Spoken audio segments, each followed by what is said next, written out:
May 31st, 1916, 7 in the evening. The German battlecruiser Derfflinger has been in combat for over 3 hours. She's been hit 14 times in the last 6 minutes. Her deck is on fire. Her chart house has been blown off. One of her main turrets is a smoking wreck. And then, incredibly, her commander receives an order that seems like suicide. Charge directly into the center of the entire British Grand Fleet. All 5 German battlecruisers, against 24 British battleships. The German sailors have a name for what's about to happen. They call it the Todesstoß, the death blow. British historians will later call it the death ride, and it's one of the most extraordinary moments in naval history.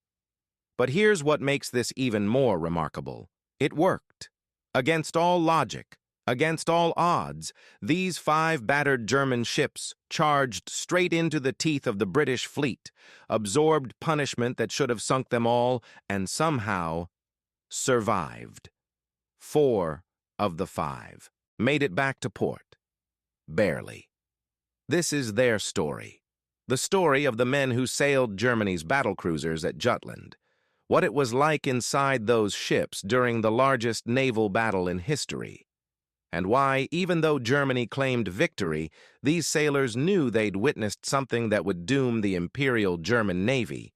In this video, you'll discover what daily life was like aboard these steel monsters, how German ships were different from British ones in ways that saved countless lives, what it felt like to be inside a ship taking direct hits from 12-inch shells, and what happened to these ships and their crews in the 2.5 years between Jutland and the end of the war. Let's start in January 1916, 4 months before the battle, when a new commander took charge of the German high seas fleet and decided it was time to fight. Vice Admiral Reinhard Scheer became commander of the high seas fleet on January 18, 1916. And he had a problem. Actually, several problems. First, the British Grand Fleet outnumbered him, 28 dreadnought battleships to his 16. The math was simple and brutal. In a direct fleet engagement, Germany would lose. Second, his fleet had been essentially trapped in port for over a year. The British had established a naval blockade of Germany, cutting off imports and slowly strangling the German economy. His job was to break that blockade. But he couldn't break it if he couldn't fight. And he couldn't fight if he was outnumbered. Third, and this is important, the German Navy had a very different culture from the British. The British Royal Navy had centuries of tradition. They'd ruled the waves for generations. Their sailors grew up dreaming of another Trafalgar, another glorious victory like Nelson's. The German Navy was new. The high seas fleet had only existed since the 1890s.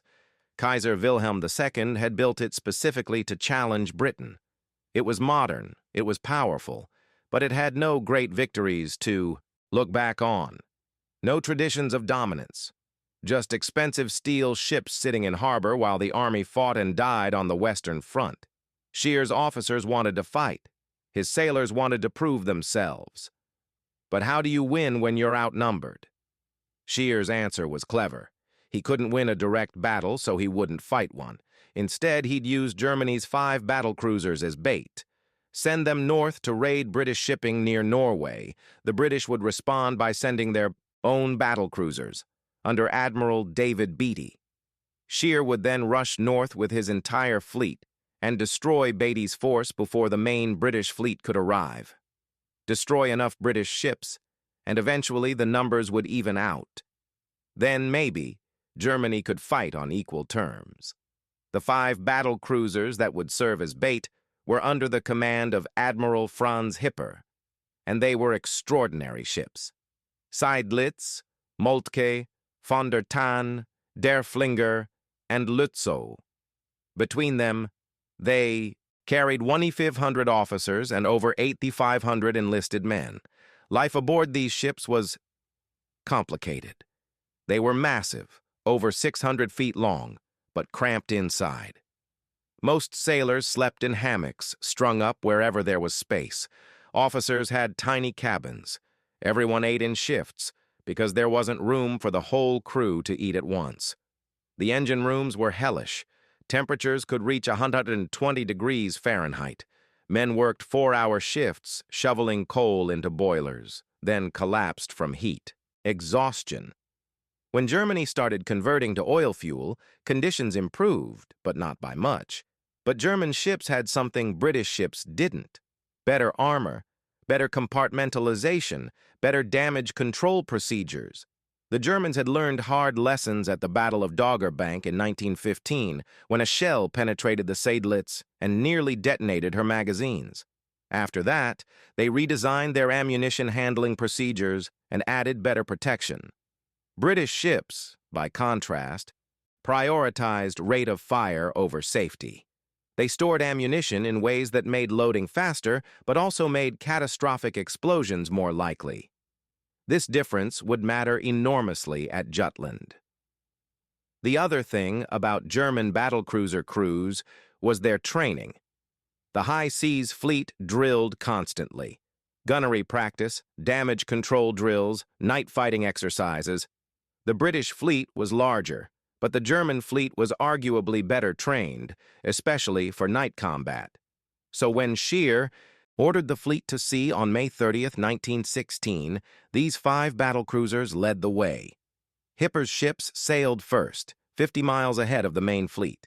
Their job was simple: be visible, be aggressive, and lure the British into a trap. None of them knew they were sailing into the largest naval battle in history, and none of them knew that before it was over, they'd be ordered to commit what amounted to suicide. The battle started around 3:30 in the afternoon on May 31st. Hipper's 5 battlecruisers encountered Beatty's 6 British battlecruisers, plus 4 of the most powerful battleships in the world. The opening salvos were fired at 3:48 p.m. Range, about 18,000 yards, over 10 miles. At that distance, shells took nearly 30 seconds to arrive. You could see the enemy fire, watch the shells arc through the air, and brace for impact. Aboard the Lützow, Hipper's flagship, everything seemed to move in slow motion and at frantic speed simultaneously. Gun crews loaded, aimed, fired, reload, re-aim, fire again.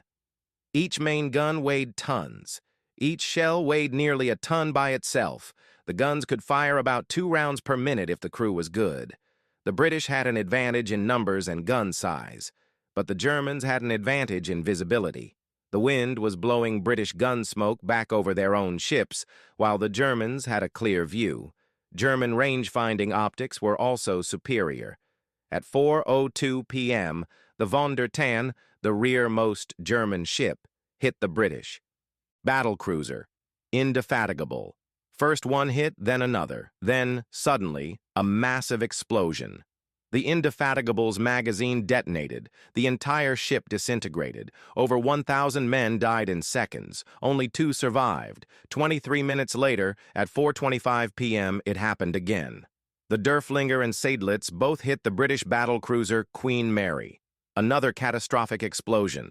The ship broke in half and sank in 90 seconds. 1,270 men died. 18 survived. Admiral Beatty, watching from his flagship Lion, supposedly remarked to his flag captain, "There seems to be something wrong with our bloody ships today." He was right, but the reason wasn't obvious yet. British and German battlecruisers were designed differently. British ships sacrificed armor for speed and heavier guns. German ships had thicker armor and better internal subdivision. When a shell penetrated a British turret, the explosion could spread to the magazines below. When a shell penetrated a German turret, watertight doors and better procedures contained the damage. The Seydlitz had already demonstrated this at 4:57 p.m. when she took a torpedo hit to her starboard side. Water flooded in. She developed a list, but her compartmentalization held. She stayed in the fight. Aboard these German ships, the experience of combat was overwhelming. The noise was indescribable. Each main gun firing created a concussion wave that knocked men off their feet. The blast pressure could rupture eardrums if you weren't careful. Experienced sailors learned to open their mouths during firing to equalize pressure, but new crew members often forgot in the heat of battle. Between salvos, you could hear the scream of incoming shells, that distinctive whistle that got louder and higher pitched as the shell approached, then the crash of impact, metal tearing, rivets popping, bulkheads buckling, men screaming, alarms ringing, orders being shouted, the hiss of steam from ruptured pipes, the roar of fires. The smell was worse. Cordite smoke, acrid and choking. Burning oil that coated everything with black soot. Hot metal, which has a distinctive smell like nothing else. And sometimes, when shells penetrated crew spaces, the smell of burning flesh. Damage control parties raced through smoke-filled corridors, often working blind, trying to fight fires and shore up damaged compartments. The heat was intense, not just from fires, but from the guns themselves. After sustained firing, the gun barrels would glow dull red. The breech mechanisms became too hot to touch. Inside turrets, temperatures could reach 140 degrees Fahrenheit. Men worked in these conditions for hours, loading shells that weighed nearly a ton each, operating machinery that could crush you if you made one wrong move. Communication was nearly impossible. Wireless was unreliable and could be knocked out with a single hit. Signal flags couldn't be seen through the smoke and spray. Voice pipes between different parts of the ship often got severed by damage. So commanders made decisions with incomplete information, often not knowing where the rest of their fleet was, what damage their own ship had sustained, or what was happening beyond their immediate view. And through all of this, the crews kept fighting, loading, firing. The gun crews worked like machines. Some men later said they went into a kind of trance, just performing the same motions over and over. Load the shell, load the charge, close the breech. Aim, fire, open the breech, extract the shell casing, repeat. Because stopping meant dying. Because if you thought too hard about what was happening, you'd freeze. Because this was the job, and the job had to be done. Around 4:30 p.m., everything changed. The British light cruiser Southampton spotted Shear's main battle fleet approaching from the south. Suddenly, Beatty realized he wasn't fighting just 5 battlecruisers. He was facing the entire German high seas fleet. Beatty turned and ran north, trying to lure the Germans toward the British Grand Fleet, which was sailing south. Hipper pursued.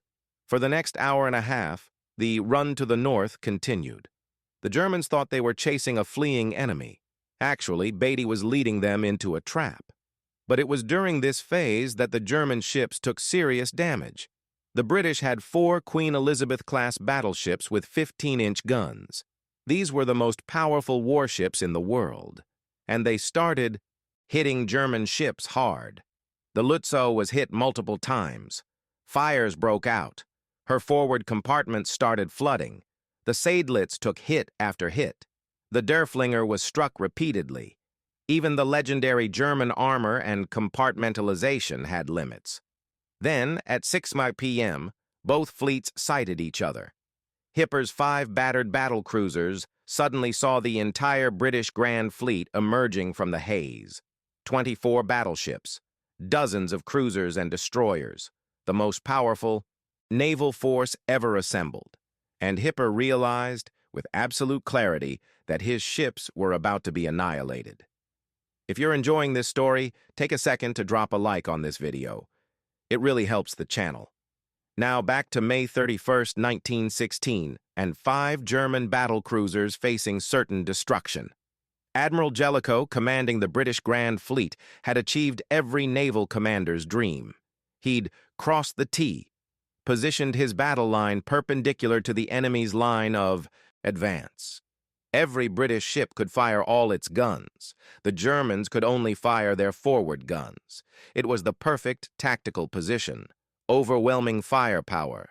The Germans were trapped. Scheer, commanding the German battle fleet, saw the disaster unfolding and made a desperate decision. He ordered a Gefechtskehrtwendung, a battle turnaway. Every ship would simultaneously turn 180 degrees and retreat back the way they'd come. It was a difficult maneuver. Ships could collide. But German crews had drilled it dozens of times. They executed it perfectly. By 6:45 p.m., the entire German fleet had vanished into the smoke and haze. But Scheer had a problem. Retreating meant running away. It meant admitting defeat. And it meant the British would maintain their blockade of Germany. Everything would continue as before. So 20 minutes later, Scheer did something that still baffles historians. He ordered another 180-degree turn. He was heading straight back into the British fleet that had just been destroying him. Why? Scheer's official explanation was that he hoped to surprise the British and break through their line. Some historians think he got disoriented in the smoke and turned the wrong direction.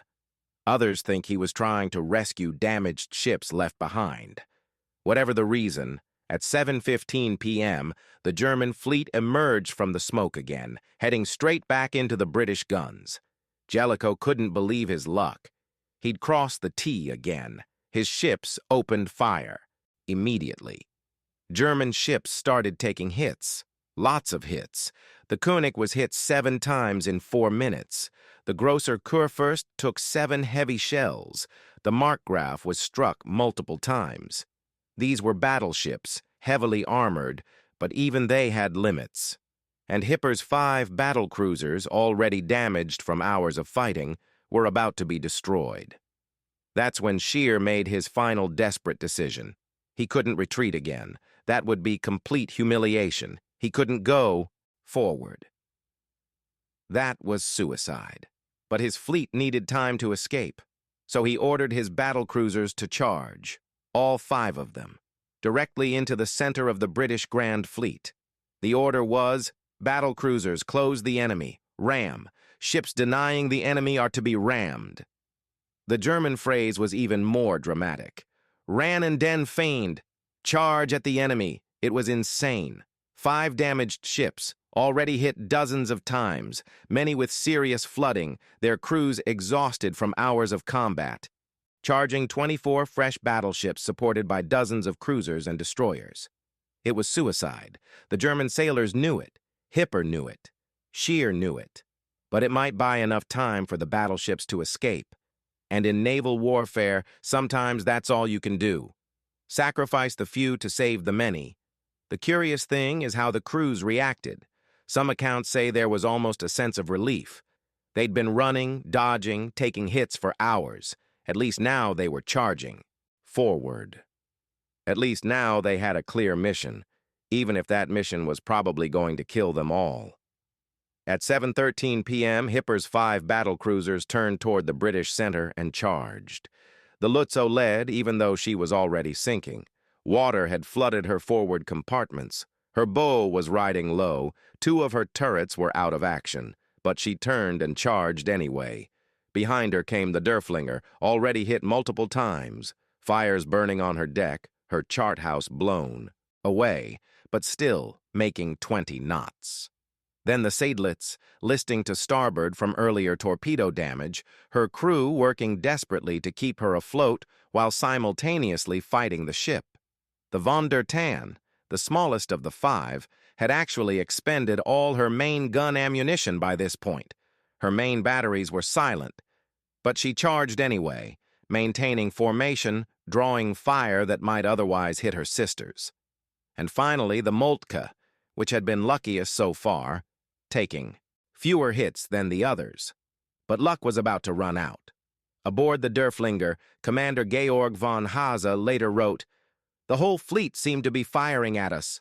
The shells came down like hailstones. Salvo after salvo. Some of them hit, most of them missed, sending up huge columns of water that drenched the deck and made it impossible to see. But we kept going.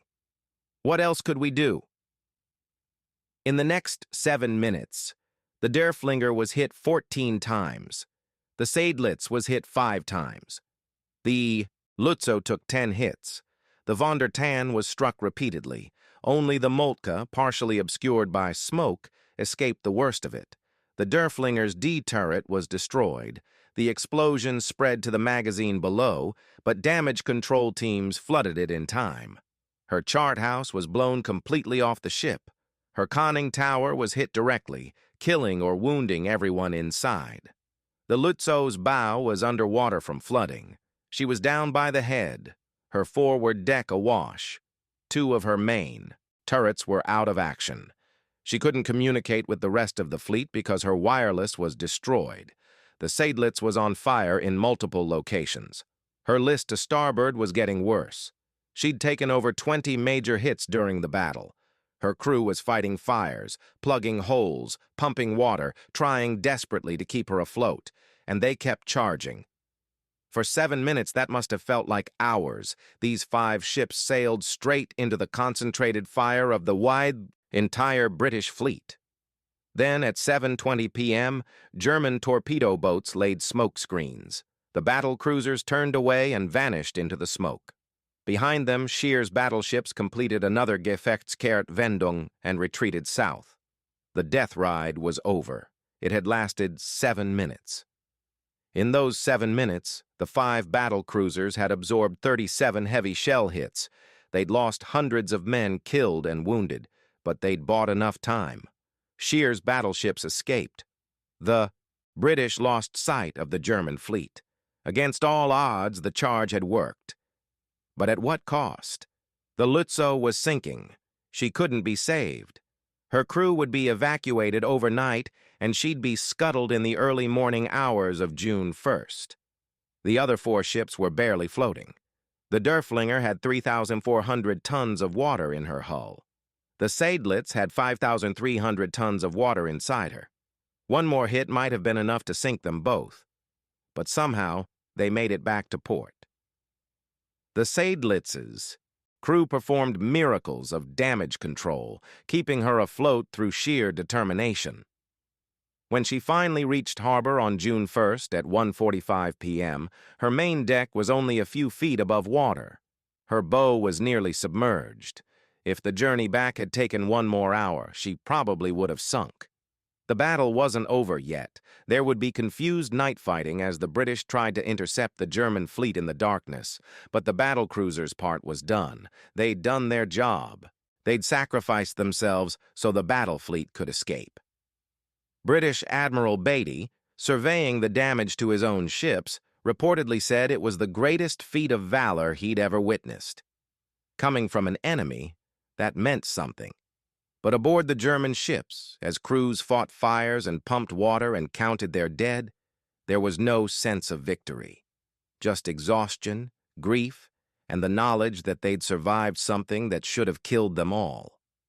The numbers tell part of the story. The Lützow, lost, scuttled after her crew was evacuated.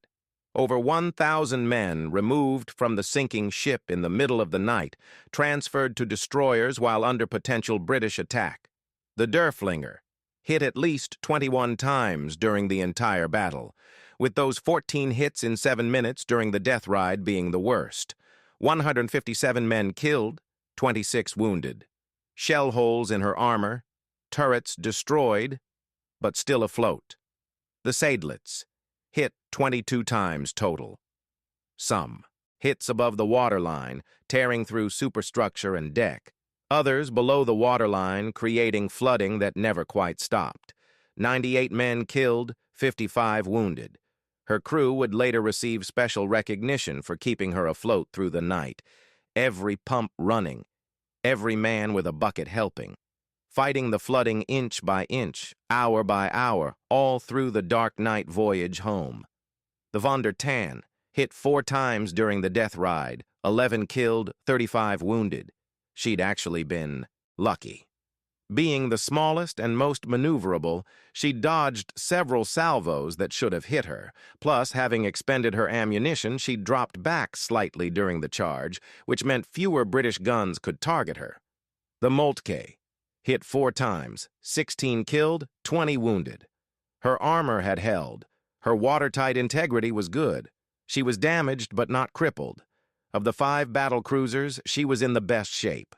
Total deaths aboard Hipper's battlecruisers, 282 men, total wounded, 136.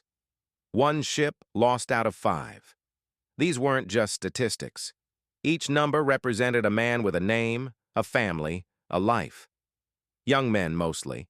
The German Navy recruited heavily from the working class. Farmers' sons, factory workers' sons, boys who'd grown up in small towns and villages and had never seen the ocean until they enlisted. Now they were dead, blown apart by 12-inch shells, drowned in flooded compartments, burned in fires, or just missing, vaporized. Nothing left to bury. Their names would be on memorials, but there would be no bodies, no graves, just names carved in stone. Compare that to the British battlecruisers. Indefatigable, sunk, 1,017 dead. Queen Mary, sunk, 1,266 dead. Invincible, sunk later in the battle, 1,026 dead. 3 ships lost, over 300 men killed just aboard those 3 ships. Most of them died instantly when the magazines exploded. No time to abandon ship, no time to even know what was happening. One moment they were fighting their ships, the next moment they were gone. The question everyone asked was, why? Why did German ships survive damage that destroyed British ships?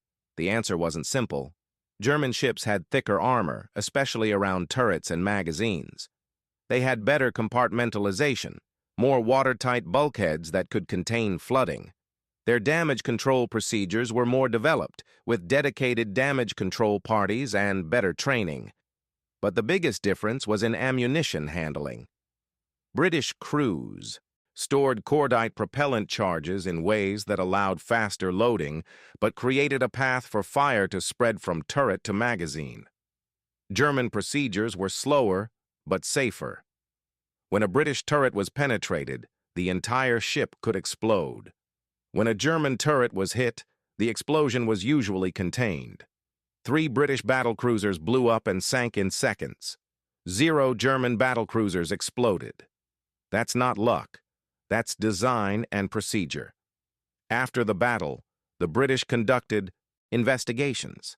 They knew something was wrong with their ships, but the new armor-piercing shells that might have prevented magazine explosions didn't arrive until April 1918, near the end of the war. Meanwhile, the German ships went into dry dock for repairs. The damage was extensive.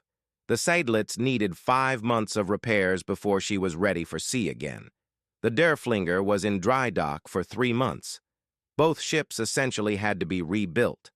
During those repairs, crews lived aboard or in barracks nearby. They had time to process what they'd experienced, time to mourn their dead shipmates, time to write letters home, and time to think about what Jutland meant. Germany claimed victory. The newspapers said the High Seas Fleet had defeated the British Grand Fleet. The numbers seemed to support it. Britain lost more ships, more tonnage, more men. But the sailors knew better. The High Seas Fleet had sailed out seeking a decisive battle that would break the British blockade. They'd fought. They'd survived. And when it was over, the British blockade remained in place. The British Grand Fleet still controlled the North Sea. Nothing had changed strategically.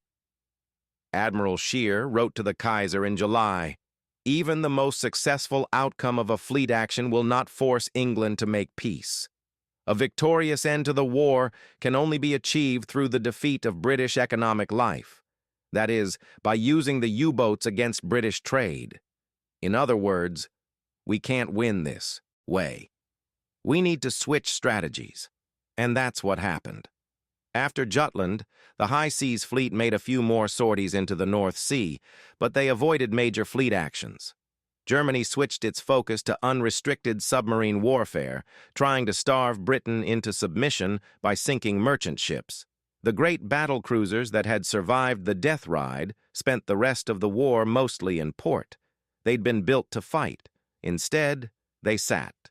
And sitting in port, idle, with nothing to do but maintenance and drills, turned out to be its own kind of torture. Morale deteriorated. The sense of purpose that had sustained crews through combat evaporated.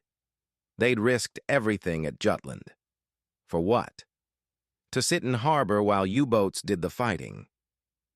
By 1918, as Germany's position grew desperate, conditions aboard the high seas fleet had become intolerable. Food was scarce because of the British blockade. The same blockade these ships had failed to break at Jutland. Meals were reduced to turnips, ersatz bread made from sawdust and chestnuts, and occasionally some meat that nobody wanted to examine too closely. Leave was restricted. Men couldn't go home to see their families.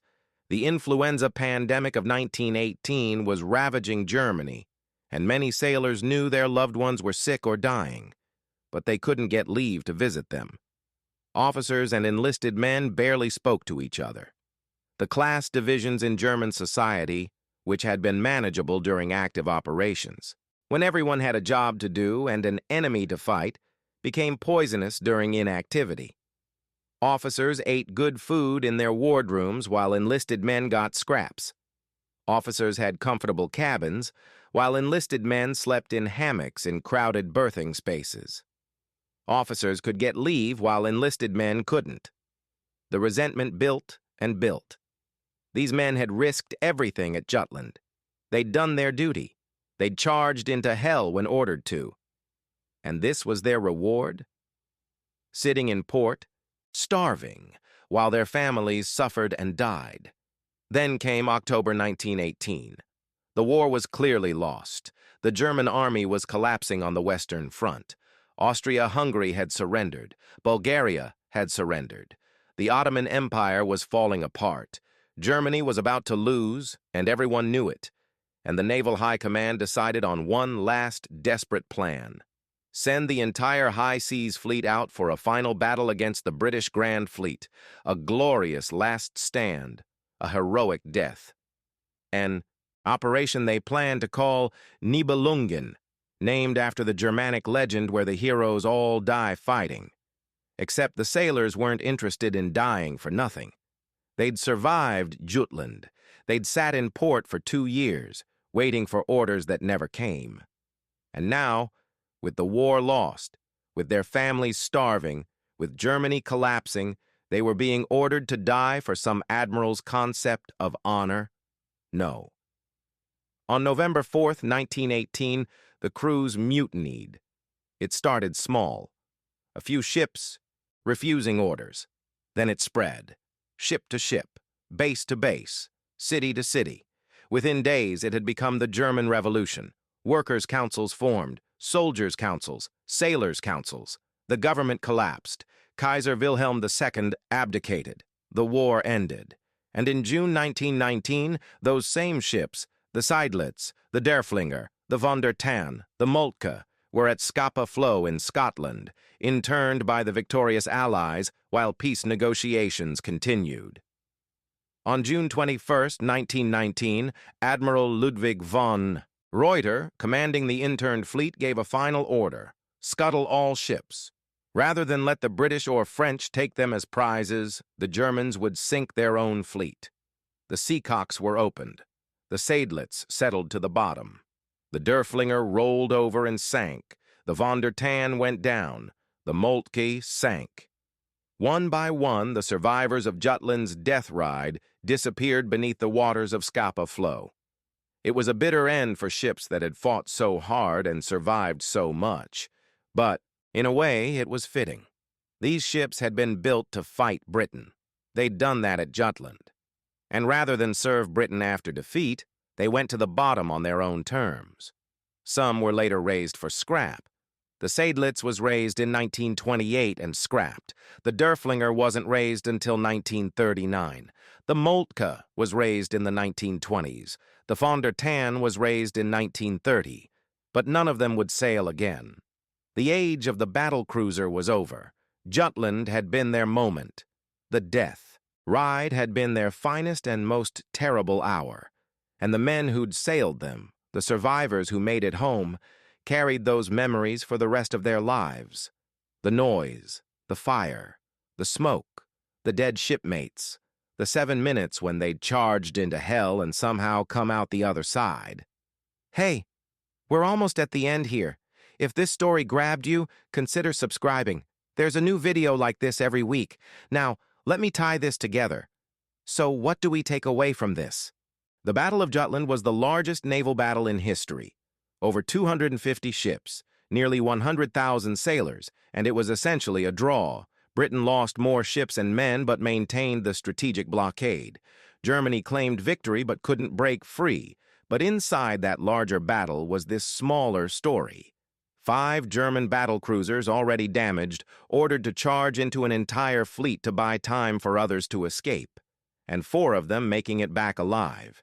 It was extraordinary seamanship, extraordinary damage control, extraordinary courage.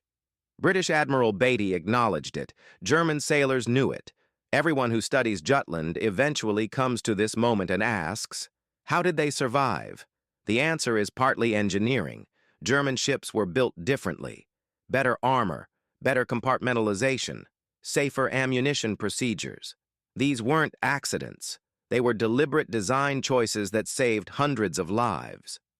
But it was also the crews, the damage control parties who fought fires and floods, the engine room crews who kept the machinery running despite hits and damage, the gun crews who kept firing until ordered to stop, the officers who made split-second decisions that meant life or death.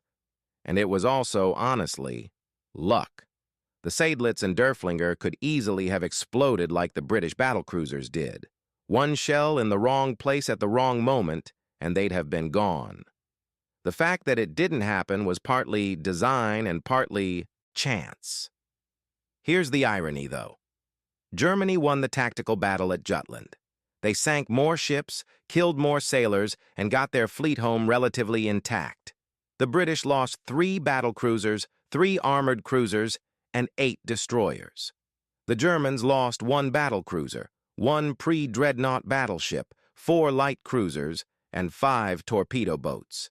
The tonnage ratio was even more favorable to Germany, but they lost the strategic war. The blockade remained.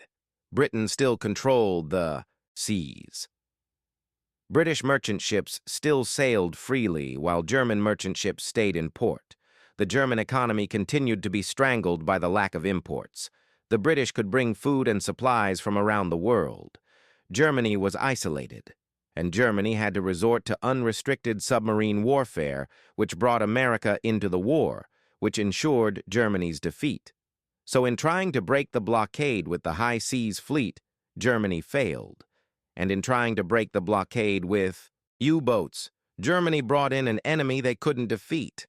So these ships, these crews, this death ride that worked against all odds, it didn't matter. Not in the way that mattered for winning the war. All that courage, all that sacrifice, all those deaths, all that extraordinary seamanship and bravery, it changed nothing. The war continued, the blockade continued, and eventually Germany lost anyway. And maybe that's the real tragedy of Jutland and the death ride. These men did something incredible. They survived something unsurvivable. They executed a maneuver that military historians still study. They made it home against impossible odds. And 2 years later, they mutinied because none of it had meant anything. Because they'd done everything asked of them and more, and it hadn't made any difference. The ships they'd fought so hard to save ended up at the bottom of Scapa Flow, scuttled by their own crews rather than surrendered to the enemy. That's how it ended. Not in glorious battle. Not defending the homeland, but sinking at anchor in a foreign harbor by their own hands, because it was better than letting the enemy have them. Sometimes history doesn't have satisfying endings. Sometimes extraordinary courage doesn't lead to victory. Sometimes you can do everything right, make all the right tactical decisions, fight brilliantly, survive through skill and luck and sheer determination, and still lose. Because tactics isn't strategy. Winning battles isn't winning wars. And courage, no matter how remarkable, can't overcome fundamental strategic disadvantages. But the death ride at Jutland remains one of naval history's most remarkable moments. 7 minutes that probably shouldn't have worked but did. 5 ships that should have sunk but didn't. and several thousand men who charged into hell and lived to tell about it. Even if, in the end, the war was lost anyway. Thanks for watching. If you made it this far, seriously, thank you. These deep dives take a lot of research, and I appreciate you sticking with it. If you want more stories like this, subscribe to the channel. Every week, there's a new video exploring the lesser-known corners of history. Drop a comment. Did you know about the Death Ride before this? What other naval battles from World War I do you want to hear about? And if you want to go even deeper, I've got sources linked in the description. Personal accounts from sailors on both sides, technical analyses of the ships, complete battle timelines. It's all there if you want to keep exploring. The Battle of Jutland was just one day, but it contains dozens of stories like this one. Stories of courage, mistakes, luck, tragedy, and human beings trying to survive in impossible circumstances. Until next time.